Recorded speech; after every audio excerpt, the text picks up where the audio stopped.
Bapa, Putra, dan Roh Kudus, amin. Allah Bapa di surga, bantu kami untuk rendah hati dalam hidup kami, dari hari ke hari, dari waktu ke waktu. Terpujilah namamu kini dan sepanjang segala masa, amin.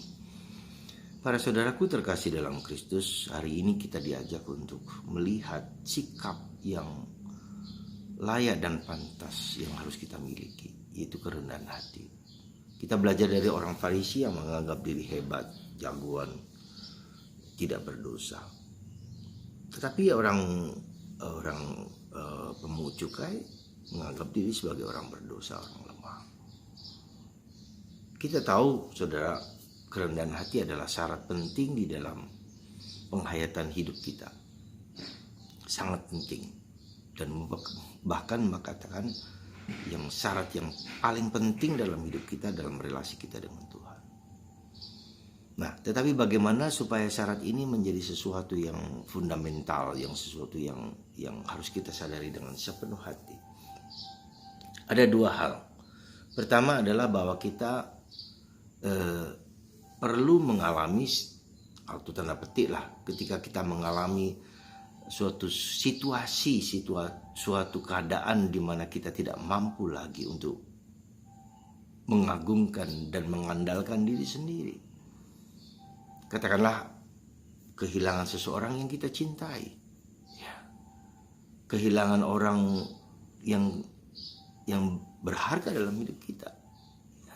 Atau peristiwa-peristiwa yang menyebabkan kita runtuh, menyebabkan kita tak berdaya, mungkin bangkrut misalnya. Katakanlah seperti itu. Disinilah kita diajak untuk tidak mengandalkan diri kita sendiri, mengandalkan Tuhan. Dan di sini juga kita diajak untuk belajar rendah hati. Apa yang kita miliki, kekayaan, harta, kekuasaan, tidak pernah langgeng, tidak pernah abadi, tetapi merupakan suatu proses di mana kita dapat menggunakan apa yang kita miliki itu untuk kebaikan banyak orang, ya, untuk mencintai orang lain, untuk mengasihi orang lain. Dan disinilah kita diajak untuk menjadi lebih rendah hati, karena sekali lagi mengajarkan peristiwa-peristiwa yang menyakitkan itu, entah kehilangan orang yang kita cintai itu atau bangkrut, itu untuk menampar kita, mengingatkan kita bahwa kita bukanlah orang yang berharga. Kita adalah hamba yang tak berguna. Jadi satu hal penting di dalam kehidupan kita adalah ketika kita dihajar oleh suatu pengalaman menyakitkan, ya, dihajar, disitulah kita menjadi teringat, kita menjadi tergerakkan, tersadarkan, ya, bahwa hidup hanyalah sementara dan tidak tergantung dari saya. Itu yang pertama yang harus kita sadari. Yang kedua, kita harus juga mengenal self-knowledge, gejala-gejala dalam tubuh kita, dalam hidup kita, dalam ketidakberdayaan kita, ya. Punya pengenalan dan pemahaman yang benar, siapalah kita itu, ya. Nah, ini jadi self-knowledge, kita harus kenal diri kita sendiri, ya, supaya kita bisa menjalankan kehidupan ini dengan penuh kerendahan hati. Siapalah kita itu? Untuk apalah kita hidup itu? Berapa lama kita bisa hidup? Pertanyaan-pertanyaan yang seperti ini seringkali harus ada dalam diri kita. Bila tidak, maka akan membuat kita menjadi mudah terpancing, mudah tergoda untuk bersikap angkuh, arogan, bersikap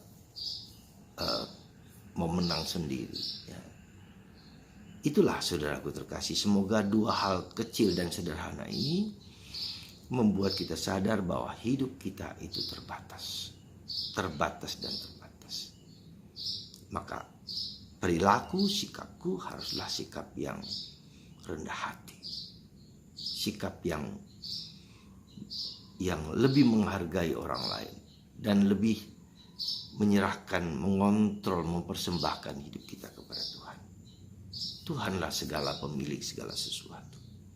Semoga Anda dan saya dan kita semua menjalankan kehidupan ini dengan penuh cinta kasih, penuh kesadaran, penuh kebersahajaan, katakanlah kata-kata yang harus kita miliki, bersahaja, rendah hati, penuh cinta kasih.